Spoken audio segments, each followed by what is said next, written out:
When you call emergency social services, it's usually for a hotel room or food or emergency ride, something Yep. of that nature.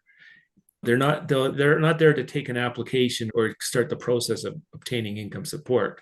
Okay. They're there for Albertans who have no means at that time and no resources at that time to stay safe or have their basic human rights covered, access to shelter, things like that.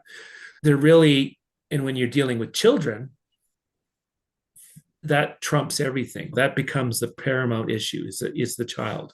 Let's say mom says, I smoked all my money on crack. How is it that 8-month-old baby's responsibility? You have to go over that issue and you have to Mhm. make sure that you're focused on protecting the baby. But if a mom says, I blew this money or I'm addicted or something, or they have mental health issues, they don't ignore that, which they're supposed to. Mm. This is emergency social services, and try to make that child and that mom safe.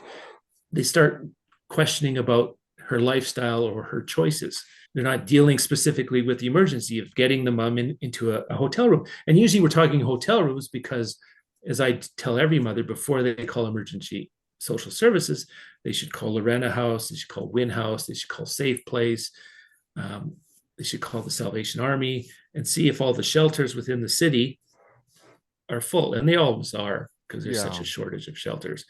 And then once they get the no room, then when they call emergency social services should react immediately to that situation. But in my experiences, they don't. They become patronizing. They become condescending. They're very cold. Their questions are closed, and they don't provide and they don't have the skill set to de-escalate and provide some sort of comfort, or just thinking of the word, provide some comfort or some assurances that that family is going to be safe.